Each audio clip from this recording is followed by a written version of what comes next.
What up, y'all? It's your guy Dawson from D&D TV. Thank you for rating, commenting, and subscribing. Everybody who's donated, those of you all who will, you know I appreciate it. Also, make sure you go over to my other YouTube channel, Dawson Speak TV. Make sure you subscribe over there. And when you subscribe, hit that little bell next to the subscribe button so you get my notifications when I drop a new video. Now, let's get into this topic.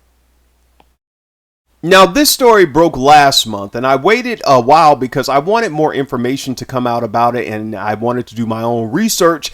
And now I want to talk about what happened last month with this particular apostle. Now, this story takes place out in Alabama. Yes, sweet home Alabama. And it's two cities in Alabama where a local pastor, they call him apostle, he has a church in both locations, and he was arrested after a grand jury in Monroe County indicted him on one count of sodomy in the first degree and 2 counts of sodomy in the second degree. Monroe County Sheriff's deputy arrested Jermaine Gibbs of Monroeville and booked him into the Monroe County Detention Center.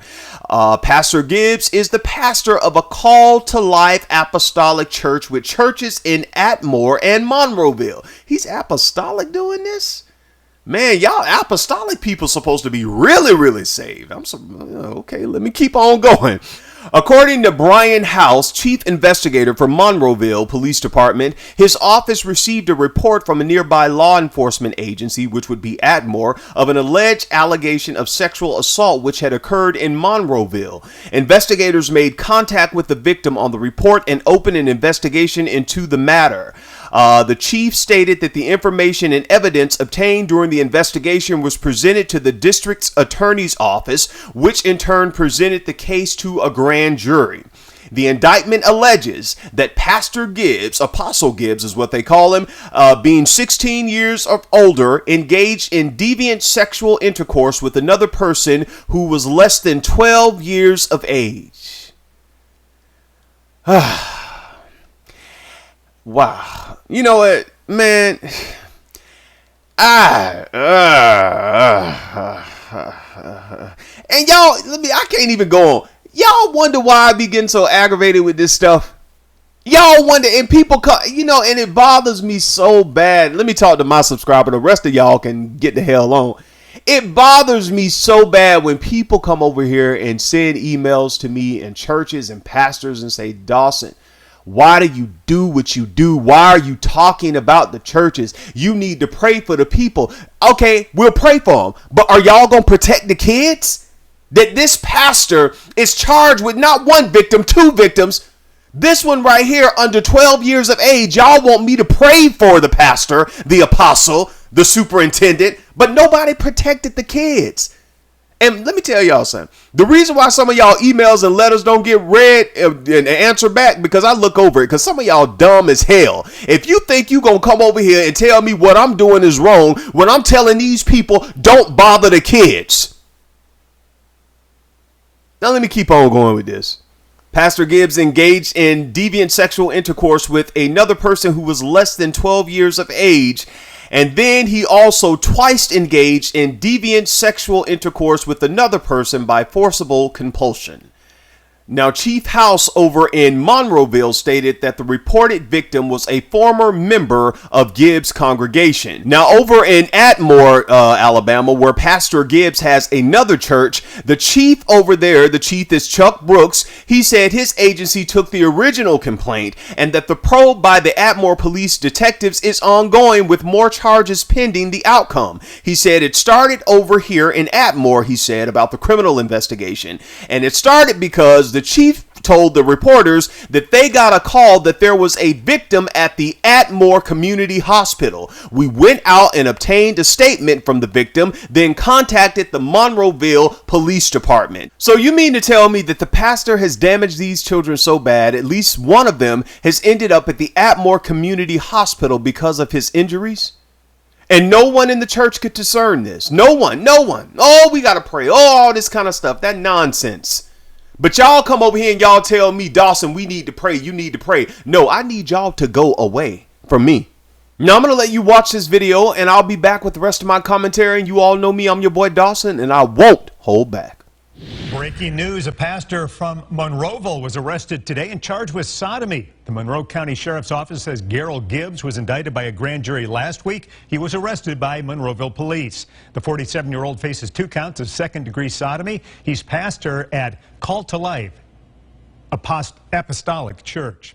The news anchor can't even say apostolic right, but it's all good. All right, y'all, let's go in. Now, you all see that this pastor is married. Yes, that is his wife. That is Kawan Gibbs. Co-pastor. She a co-pastor, half of it.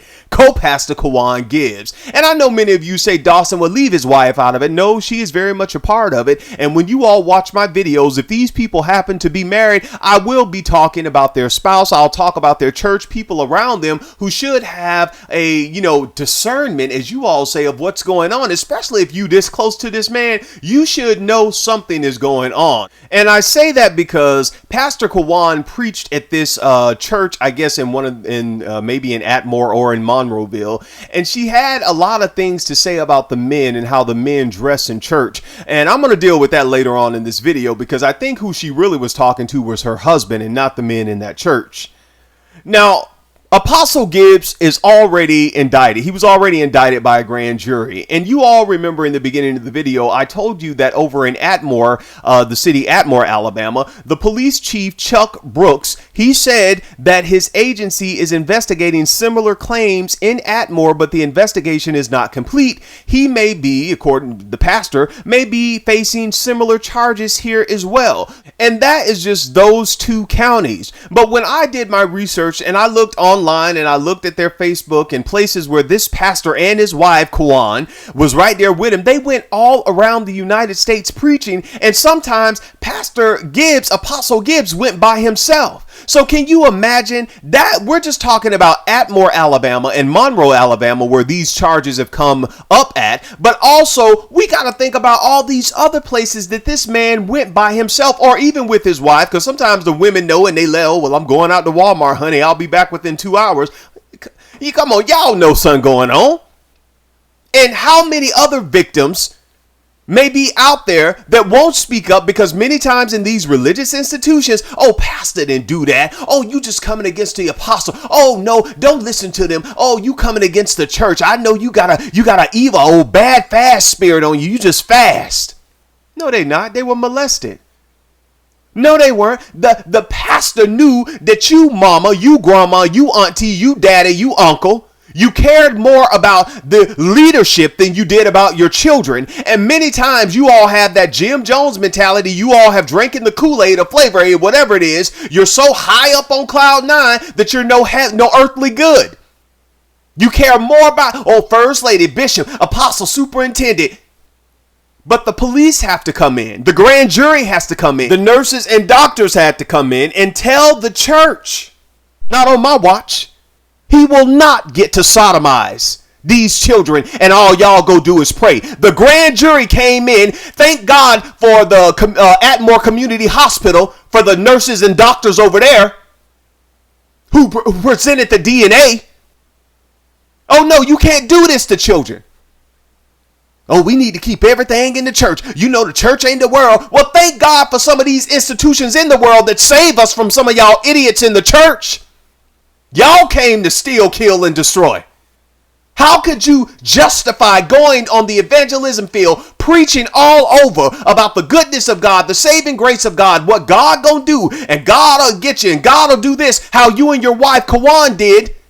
But these are the things you did.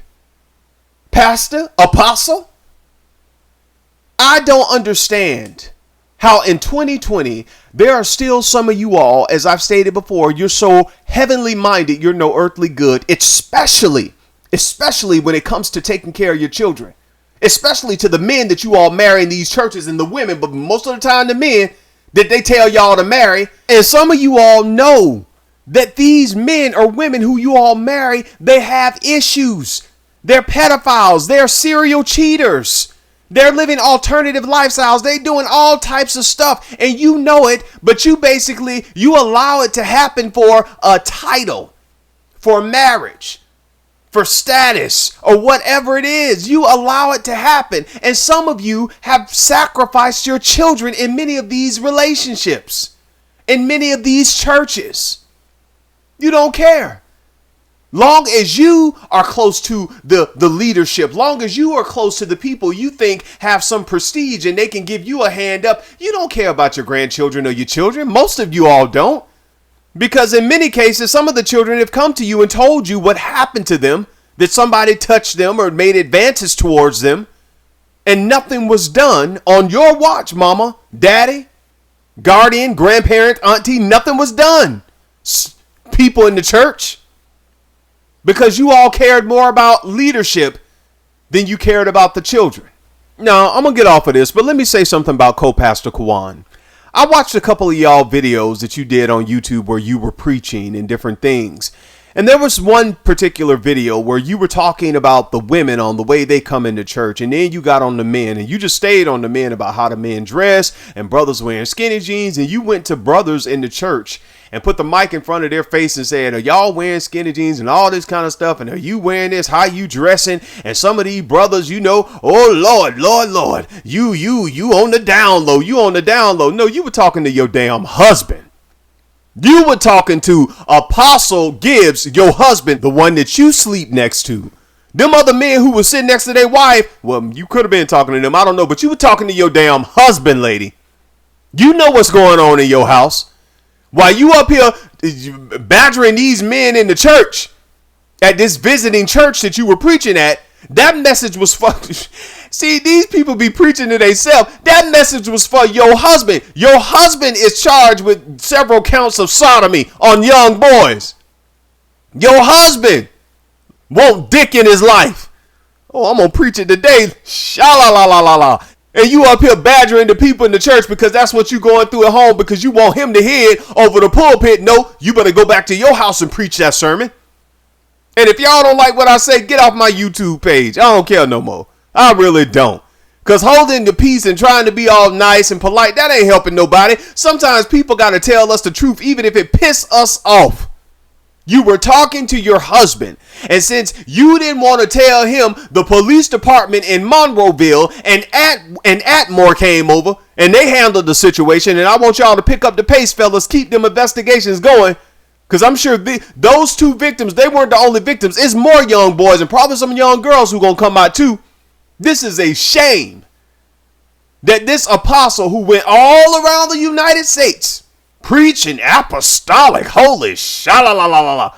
Now I'm going to go ahead and get off this topic. I hope justice is served in this matter and that Pastor Gibbs spends a long time in prison. And let me tell y'all, the people in Atmore, Alabama, as well as Monroeville, I hope you all encourage the children who are around him or around that church to speak out and don't judge them. Seriously. Encourage them to speak out. Now I'm sick of this mess where y'all, well, you know, we don't need no more charges to come and we gonna handle it in the church. No, we ain't. We gonna handle it in the justice system. We're gonna handle it that way. Because these kids grow up with all these issues and when they're adults, y'all never address what happened to them and you wondering why they're in their 20s, 30s, 40s and acting out. You wonder why they're in their 40s, 50s and 60s and they don't want to have nothing to do with the family. They don't come to family reunion. They don't come for Christmas and Thanksgiving. Why you want them to come now when you didn't come and protect them when they were being molested as children? Think about it. Now, I should got Dawson. Y'all know I don't hold back. And matter of fact, I think I'm going to get a little bit, a little more radical than I have been because I see that being nice ain't helping nobody. You got people. Denise sent me something and it really was just confirmation to me. Because I had been thinking about these videos I do and stuff like that, and I do research on everything. And Denise sent me this clip of this woman, and we're going to talk about that in a later day. But it was just confirmation for me because I had been thinking about the type of videos I do here on YouTube. And it was this lady who was on online, and she was talking about how she was sacrificed. Her mother allowed her to be sexually molested by men in the church. And when Denise sent that to me, I said, I texted her, I said, this is confirmation. This is confirmation from God, because this is what I have been called to do. One of the many things I've been called to do is to be an advocate for the children, for the voiceless, for the victims, for real. I'm not talking about this YouTube stuff where people looking for clicks, likes, and views. To hell with that. I'm talking about for real. Because I don't differentiate between who I'm gonna talk about. I don't care if it's a big pastor, local pastor, if it's your cousin the pastor, my cousin the pastor. When it comes to the kids, when it comes to the elderly, the disabled, when it comes to victims, they're just all, come on, we got to speak out for them. And if you all have a problem with the type of reporting or how my channels go, do yourself a favor and unsubscribe. And every time you see Dawson, if it's Shane Dawson, I don't care who it is, just scroll on past. Just don't even stop, because you know what you're going to get when you come over here. Till next time, take care of yourself and each other. Peace.